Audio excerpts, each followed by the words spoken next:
नमस्कार मेरे प्यारे बच्चों।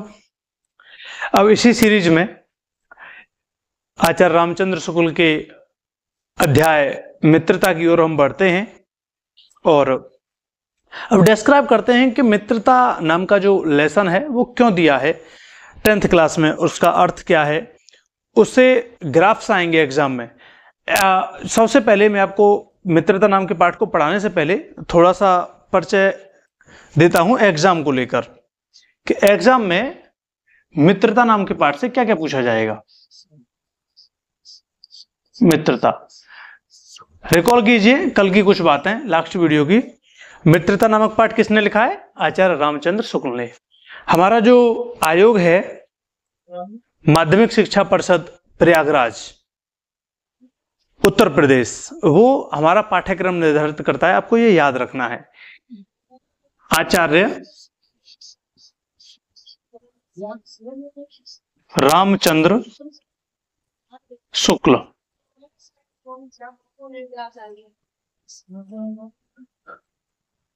अब ये लेखक परिचय एवं रचनाओं पर आधारित प्रश्न, कुछ खंड तो होता है लेखक का जीवन परिचय।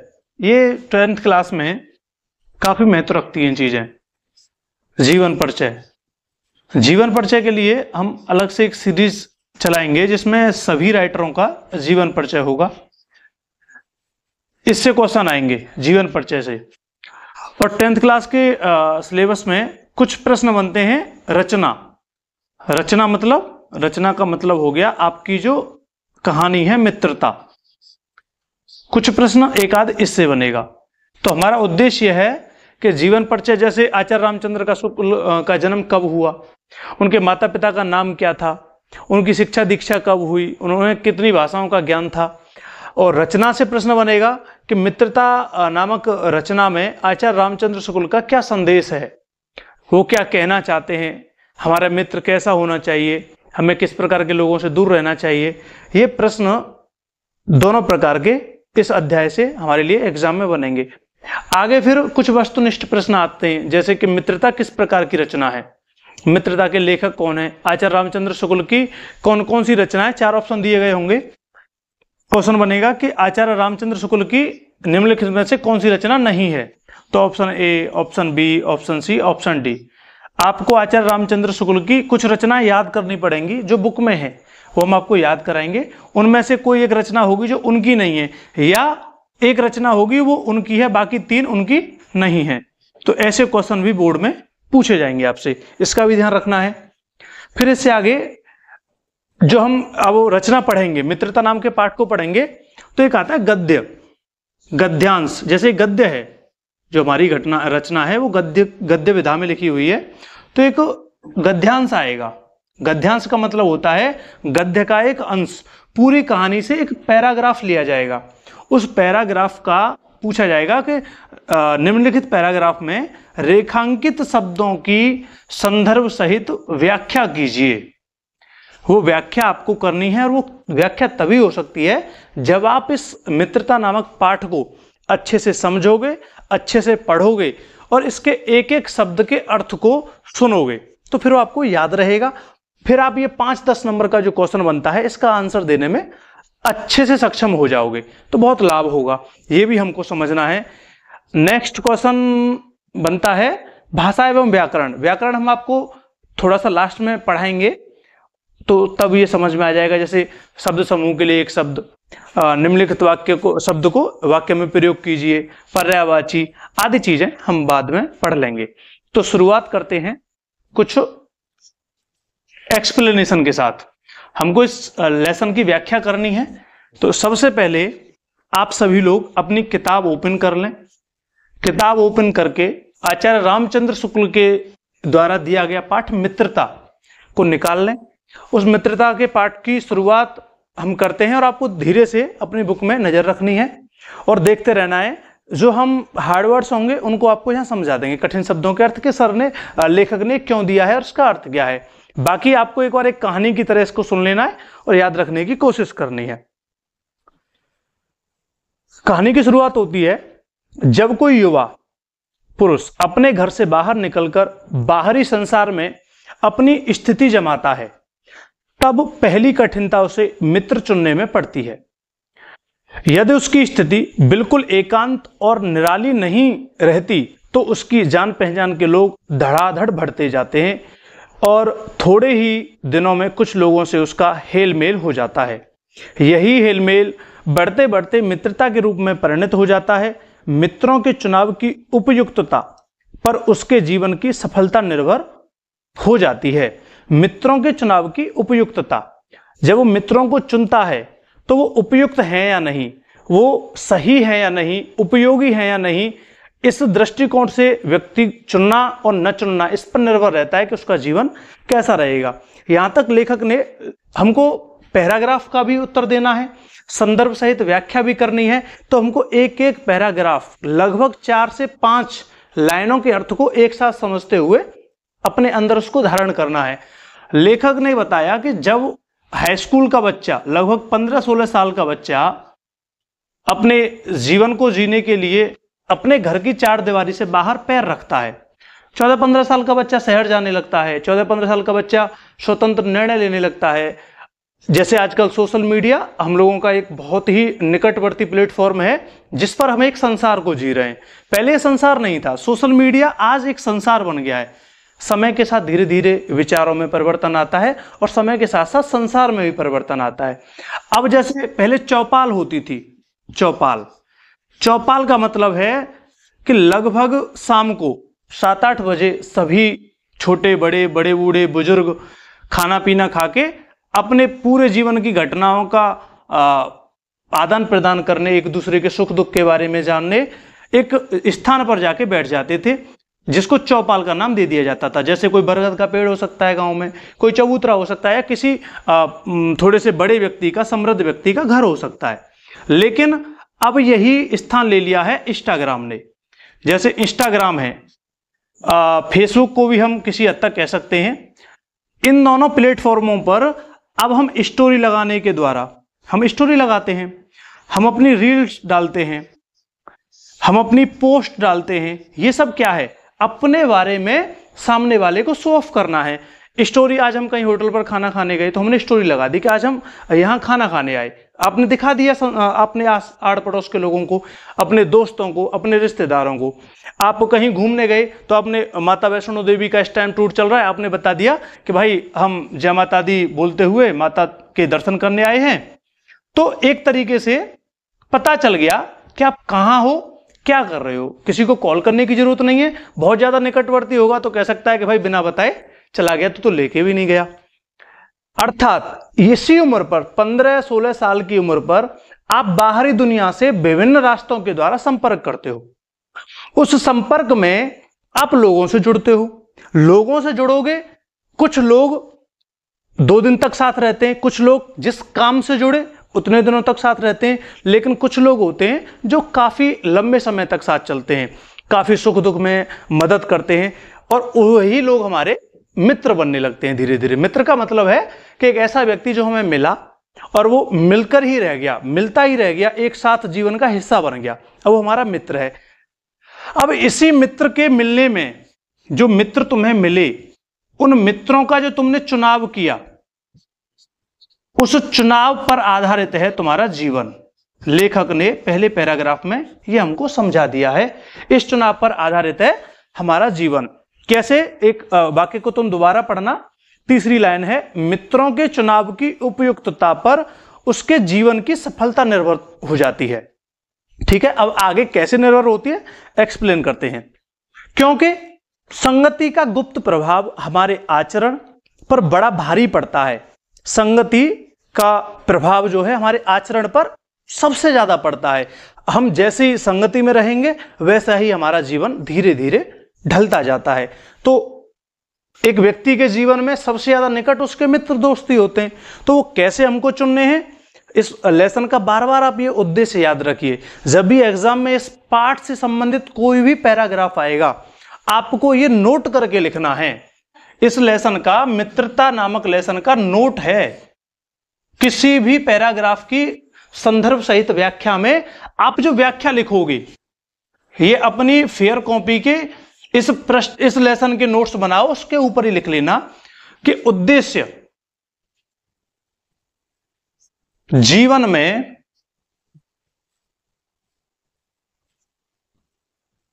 मित्र एक आधार का काम करता है, एक आधार का काम करता है।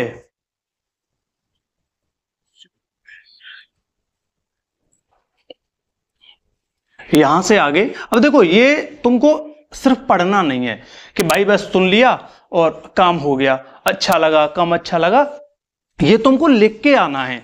एग्जाम हॉल में तुमको लिखना है, अच्छे नंबर लाने हैं। जब संदर्भ, जैसे एक पैराग्राफ आया, इस ग्राफ की संदर्भ सहित व्याख्या कीजिए। इसी के साथ अगर आपने उद्देश्य, एक हेडिंग बना दी उद्देश्य, तो 10 में से 10 नंबर कोई नहीं रोक सकता। संदर्भ लिख दिया कि आचार्य रामचंद्र शुक्ल द्वारा लिखित मित्रता नामक पाठ से यह पैराग्राफ लिया गया है, ये हो गया संदर्भ। अब इसकी व्याख्या लिख दी तुमने, जो भी ये पैराग्राफ आएगा हमारा, उस व्याख्या का जो उद्देश्य है, पूरे लेसन का एक उद्देश्य क्या है, वो मैं आपको कोड समझा देता हूं। ये नोट करके आपको अपनी बुक के सबसे ऊपर लिख लेना है। मित्रता नामक पाठ का उद्देश्य है, जीवन में मित्र एक आधार का काम करता है, इसलिए मित्र का चुनाव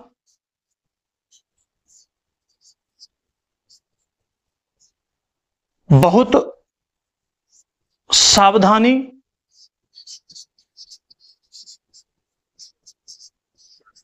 पूर्वक किया जाना चाहिए। उसी सावधानी के बारे में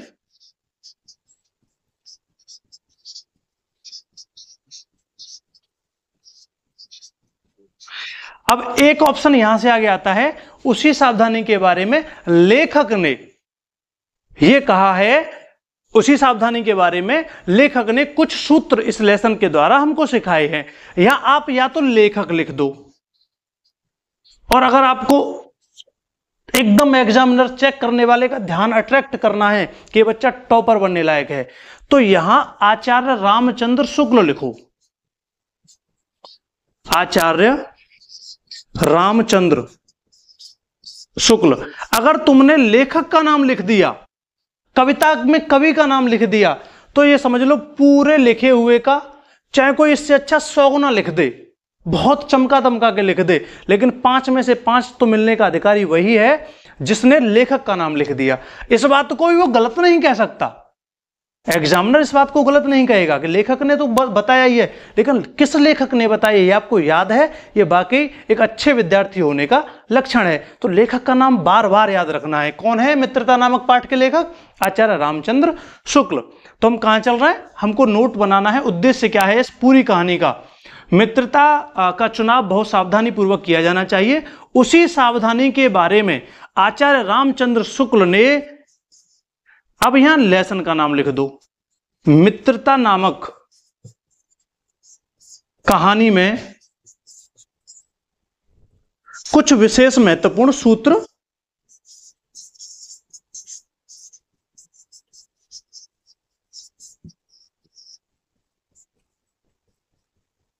बताए हैं।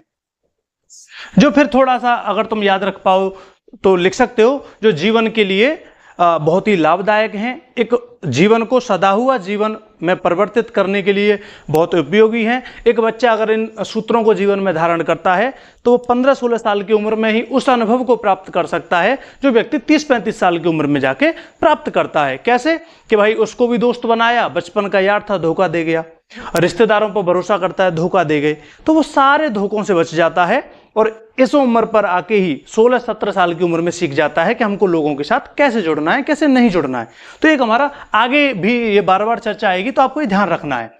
इसको आपने, उम्मीद है, वीडियो को रोक के उतार लिया होगा और नोट बना लिया होगा एग्जाम तक की सफर को पूरा करने के लिए। हमारा उद्देश्य हमें भूलना नहीं है, नंबरों के साथ साथ चरित्र निर्माण करना है, और चरित्र में ही नहीं रह जाना, नंबर भी लाने हैं। तो दोनों उद्देश्य हमारे क्लियर हुए, आगे बढ़ते हैं। निर्भर करती है, क्योंकि संगति का गुप्त प्रभाव हमारे आचरण पर भारी पड़ता है। हम लोग ऐसे समय में समाज में प्रवेश करके अपना कार्य आरंभ करते हैं जबकि हमारा चित्त कोमल और हर तरह का संस्कार ग्रहण करने योग्य रहता है। भाई 17 साल 14 साल से 17 साल की उम्र एक कच्चे मटके की तरह होती है, या कहूँ मिट्टी की तरह होती है, मटका भी नहीं। मिट्टी एक ऐसी कुम्हार की मिट्टी जिससे कुम्हार जिस प्रकार का बर्तन चाहे बना सकता है, हाथी घोड़ा मटका जो चाहे वो बना सकता है। निर्भर ये कुम्हार कौन है? ये कुम्हार है समाज। ये कुम्हार समाज होती है, समाज इस कुम्हार का काम करती है। और वो मिट्टी कौन है? वो कोमल मिट्टी है युवा। युवा खासकर 14 से 20 साल का युवा। अगर कोई युवा, यहां एक सिग्नल बहुत गहरा दिया है कवि ने, लेखक ने, कि कोई युवा अगर गलत रास्ते पर निकल गया है तो उसमें समाज का 90% हिस्सा है, 90% योगदान है। और यदि कोई युवा अच्छे मार्ग का अनुसरण कर रहा है, अच्छे मार्ग पर चल रहा है, तो उसमें भी समाज का 90% योगदान है। स्वयं में तो कोई इंसान कुछ है ही नहीं, स्वयं में तो एक वो अपरिचित व्यक्ति है जिसको न अग्नि का ज्ञान है जन्म लेते वक्त, न उसे जल पता, जल के बारे में ज्ञान है कि इसको पिया जाता है। बताओ एक बच्चे को कोई जानकारी होती है? नहीं होती। बच्चे को माँ बताती है कि बेटा छूना मत, जल जाएगा, दूध को छूना मत, गर्म है। तो बच्चा कुछ नहीं होता। ऐसे जब हम बड़े होते हैं तो हमें कुछ चीजों का ज्ञान धीरे धीरे हो जाता है, लेकिन और भी बहुत चीजें जिनका हमें कोई ज्ञान नहीं है, वो दूसरा ही कराता है। अर्थात हम कैसे हैं, हम गुस्सा करने वाले हैं या हम शांत रहने वाले हैं, या हम बहुत ज़्यादा समझदार नहीं है या हम बहुत ज़्यादा समझदार हैं, इन सब का योगदान एक समाज के ही अधिकार क्षेत्र में आता है। तो जो कोई कुछ ज़्यादा एक्स्ट्रा ऑर्डिनरी है, मान लो कोई व्यक्ति थोड़ा ज़्यादा होशियार है या ज़्यादा चपल है, चालाक है, तो उसे ज़्यादा खुश होने की ज़रूरत नहीं है। उसको ऐसा एटमॉस्फेयर मिला होगा, ऐसा समाज मिला होगा, ऐसा वातावरण मिला होगा। और जो थोड़ा कम होशियार है या कम समझदार है, तो उसको परेशान होने की विशेष ज़रूरत नहीं है, क्योंकि ये समाज के ही द्वारा उसे दिया गया एक उपहार है। तो लेखक फिर आगे कहते हैं, हमारे भाव अपरिमार्जित और हमारी प्रवृत्ति अपरिपक्व रहती है। हमारे भाव अपरिमार्जित, ये अर्जित करना, अपर धन अर्जित, अपरमार्जित। हमारा जो भाव है वो ग्रहण करने की प्रवृत्ति पर रहता है इस उम्र में, जो 14 से 16 साल की उम्र की खासकर बात चल रही है।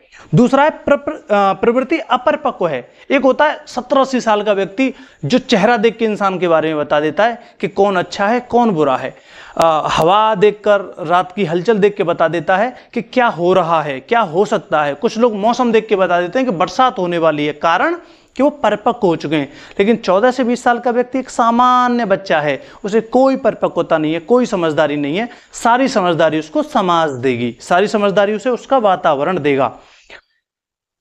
हम लोग कच्ची मिट्टी की मूर्ति के समान रहते हैं। जैसे अभी बोल रहे थे ना कि मिट्टी का उदाहरण, लेखक ने भी मिट्टी का उदाहरण लिया है कि हम कच्ची मिट्टी के समान हैं। कौन? 14 से 20 साल के बच्चे, हाई स्कूल से 12वीं तक के बच्चे, जिसे जो जिस रूप का चाहे उस रूप का बना दे, चाहे राक्षस बनावे चाहे देवता बनावे। ये किस पर निर्भर है? समाज पर, कि हम क्या बनेंगे। इसलिए समाज को भी विशेष रूप से सावधानी पूर्वक एक कुम्हार बनना चाहिए कि उसके द्वारा किसी के भविष्य का निर्माण हो रहा है, ये सावधानी रखनी चाहिए। ऐसे लोगों का साथ करना हमारे लिए बुरा है जो हमसे अधिक दृढ़ संकल्प के हैं, क्योंकि हमें उनकी हर एक बात बिना विरोध के मान लेनी पड़ती है। यहां बड़ी गहरी बात लेखक बता रहे हैं, हमको ध्यान देनी है बच्चों, कि हमको ऐसे लोगों का भी साथ नहीं लेना है जो नहीं मैं जो कह रहा हूं सही कह रहा हूं, नहीं मैं जो कह रहा हूं वही करेंगे, नहीं मैंने जो कहा वही करना है, वही सही है, ये भी सही नहीं है। हमको हर बात माननी पड़ेगी और हमारे व्यक्तित्व के विकास का नाश हो जाएगा। हमको ऐसे व्यक्तियों का संग करना चाहिए कि भाई बताओ तुम्हारी क्या सलाह है इस विषय पर, तुम्हारी क्या राय है विषय पर। एक सधा हुआ व्यक्ति, एक सुलझा हुआ व्यक्ति हमेशा विषय की गंभीरता पर ध्यान देगा। इस बात पर कम ध्यान देगा कि कौन मेरी बात मान रहा है, कौन मेरी बात नहीं मान रहा है। विषय गंभीर है, सामने वाले को अगर उससे हानि होगी और तुमने उसे महसूस करा दिया कि हाँ भाई तुम्हें इससे हानि हो सकती है, तो वो अपने आप गंभीर ले लेगा उस विषय को। उसे महसूस हो नहीं रहा है कि उसे हानि है, उसे पता चल नहीं रहा है कि हानि लाभ क्या है इस विषय से मेरा, और तुम चीखे जा रहे हो, तुम चिल्लाए जा रहे हो, तो तुम केवल अपनेपन को उस पर हावी कर रहे हो, उसे नहीं कुछ समझ में आ रहा है। ऐसे चाहे वो कितना भी दृढ़ संकल्पी व्यक्ति हो, तुम्हें उसका साथ नहीं करना है, क्योंकि तुम्हारे व्यक्तित्व का नाश वो कर देगा। क्योंकि हर व्यक्ति स्वतंत्र है। लेखक आचार्य रामचंद्र शुक्ल इतने महान लेखक हैं बच्चों। ये हाई स्कूल की कहानी है तो बहुत छोटा पार्ट है, यूपीएससी की दुनिया तक इनका सफर है, और यूपीएससी की दुनिया में इनको 21 तोपों से सलामी दी जाती है। इतने महान लेखक हैं, इन पर आज भी लोग पीएचडी में रिसर्च करते हैं। तो ये लेखक का पाठ मित्रता आपको ये सोच के पढ़ना है कि यूपीएससी तक इनके कहानियों से प्रश्न पूछे जाते हैं। तो एक एक पंक्ति में इतने गहरे अर्थ छुपे हैं कि आप इसी पाठ से अपने संपूर्ण जीवन के लिए एक आदर्श ग्रहण कर सकते हो। तो हमारे पास दो तरीके हैं, एक तो हम ये कहानी आपको सुना दें मोटा मोटा, दूसरा ये कि इस कहानी के द्वारा लेखक के चरित्र, लेखक के जीवन और लेखक के फिलॉसफी से भी अवगत कराएं, और आप सीखते जाएं कि हमको कैसे व्यवहार को बनाना है। लेखक ने सिग्नल किया है कि हमें ऐसे लोगों के साथ नहीं रहना है, पर आगे ऐड करते हैं, ऐसे लोगों का साथ करना और बुरा है जो हमारी ही बात को ऊपर रखते हैं। और एक और परत खोली लेखक ने कि हमें ऐसे लोगों का साथ नहीं करना जो दृढ़ निश्चयवादी हैं, कि नहीं जो मैंने कह दिया वही करना है, जो मैं कह रहा हूं वही होगा, ऐसे लोगों से ही बचना है। लेकिन ऐसे लोगों का साथ करना और बुरा है जो हमारी ही बात को ऊपर रखते हैं। नहीं भाई, अंकित ने जो कह दिया कितनी अच्छी बात कही है, अंकित जो कह रहा है बिल्कुल सही कह रहा है भाई साहब। लेखक आगे क्या कहते हैं पता नहीं, पर मुझे जो अनुभव रहा है इसका वो ये है कि ऐसे लोग निरे चापलूस हैं, निरे स्वार्थी हैं, कोरे स्वार्थी, जो सिर्फ आपकी अच्छाइयों को आपके सामने रख रहे हैं और सिर्फ आपके ही बारे में कि नहीं भाई अंकित बहुत अच्छा लड़का है, अंकित से अच्छा कोई नहीं, उसको 101+% आपसे स्वार्थ है। ऐसे लोगों से भी सावधान रहना है, क्योंकि ऐसी दशा में न तो हमारे ऊपर कोई दबाव रहता है और न हमारे लिए कोई सहारा रहता है। लेखक, इस बात को हम दोबारा पढ़ेंगे, अब थोड़ा बैक जाइए इसी पंक्ति में। जो हमसे दृढ़ संकल्प के हैं, क्योंकि हमें उनकी हर एक बात का विरोध के समान हमें उनकी हर एक बात बिना विरोध के मान लेनी पड़ती है। ऐसे लोगों का संग नहीं करना, पर ऐसे लोगों का साथ करना और बुरा है जो हमारी ही बात को ऊपर रखते हैं, क्योंकि ऐसी दशा में न तो हमारे ऊपर कोई दबाव रहता है और न हमारे लिए कोई सहारा रहता है। दोनों अवस्थाओं में जिस बात का भय रहता है उसका पता युवा पुरुषों को प्राय बहुत कम रहता है। युवा शक्ति का एक स्रोत है, लेकिन यह शक्ति अंधी है। युवा चेतना का जीता जागता पुतला है, लेकिन उसको इसका ज्ञान नहीं है। यह बड़ी विडंबना है। युवा कुछ चंद चीजों में उलझ कर रह गया है, चंद बातें उसी का संसार लगती हैं। हनुमान जी एक युवा जब अवस्था में थे तो बड़े उद्दंडी थे, बहुत उद्दंडता दिखाते थे, तो उनकी एनर्जी को कंट्रोल करने के लिए उनको श्राप दिया गया कि आप अपनी शक्ति भूल जाओ। अगर वो शक्तियां नहीं भूलते तो राम जी की सेवा वो कभी नहीं कर पाते। राम जी की जो सेवा के लिए उनकी शक्तियों की जो जरूरत थी वो उसको वक्त से पहले नाश कर लेते उनका।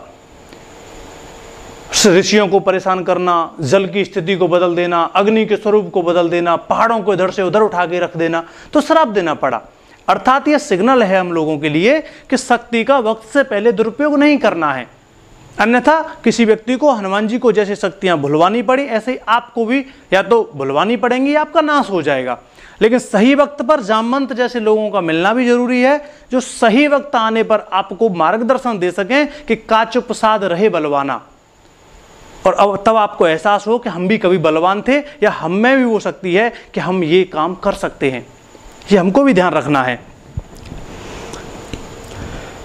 प्रायः बहुत कम रहता है। यदि विवेक से काम लिया जाए तो यह भय नहीं रहता, पर युवा पुरुष प्रायः विवेक से काम लेते कहाँ हैं। कैसे आश्चर्य की बात है कि लोग एक घोड़ा लेते हैं तो उसके गुण दोष को कितना परख कर लेते हैं।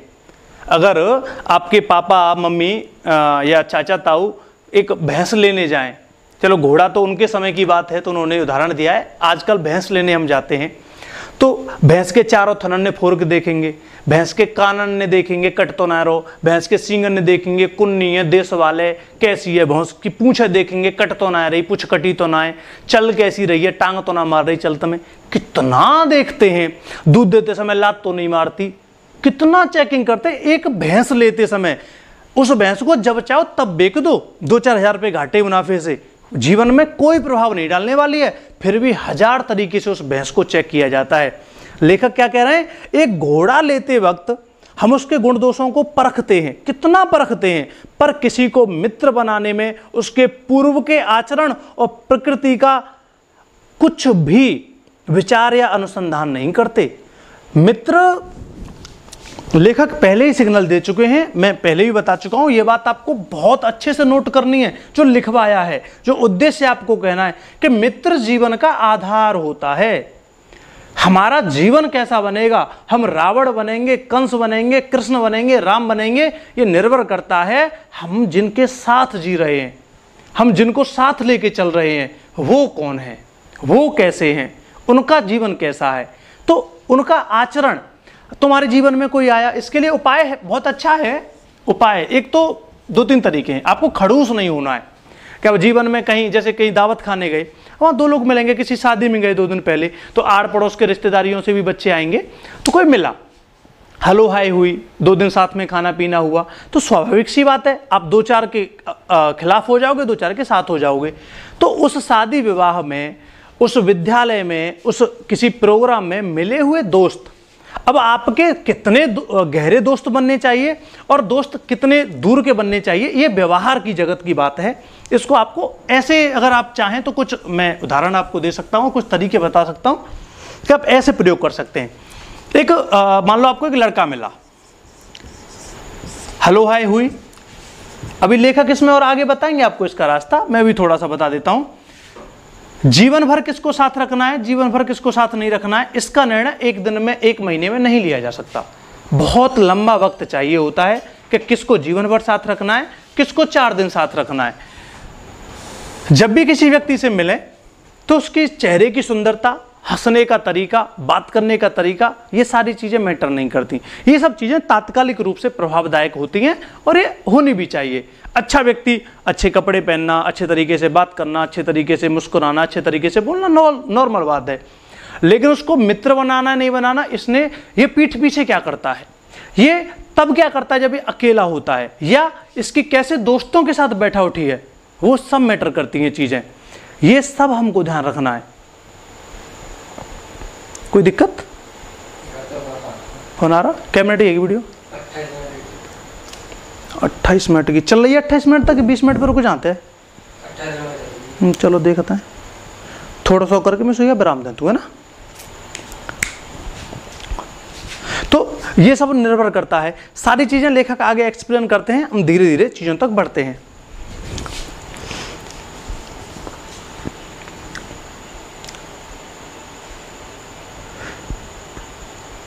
गुण दोषों को कितना परख लेते हैं, पर किसी को मित्र बनाने में उसके पूर्व आचरण और प्रकृति आदि का कुछ भी विचार और अनुसंधान नहीं करते। वे उसमें सब बातें अच्छी ही अच्छी मानकर अपना पूरा विश्वास जमा देते हैं।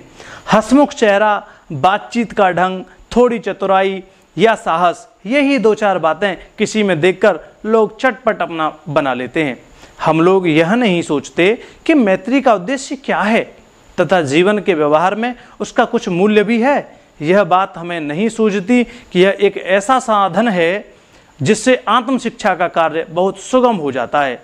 एक प्राचीन विद्वान का वचन है, विश्वास पात्र मित्र से बड़ी भारी रक्षा रहती है। जिसे जैसा मित्र मिलता है उसे समझना चाहिए कि खजाना मिल गया। जिसे विश्वास पात्र मित्र मिलता है उसे समझना चाहिए कि उसे खजाना मिल गया। यहाँ से आगे की एक्सप्लेनेशन हम नेक्स्ट वीडियो में करते हैं। थोड़ी थोड़ी सी आप एक्सप्लेनेशन समझिए, थोड़ा थोड़ा चैप्टर को याद रखिए। तो आगे बढ़ते हैं। कौन सा पाठ पढ़ रहे हैं हम? मित्रता। आचार्य रामचंद्र शुक्ल का पाठ है मित्रता। नमस्कार प्यारे दोस्तों।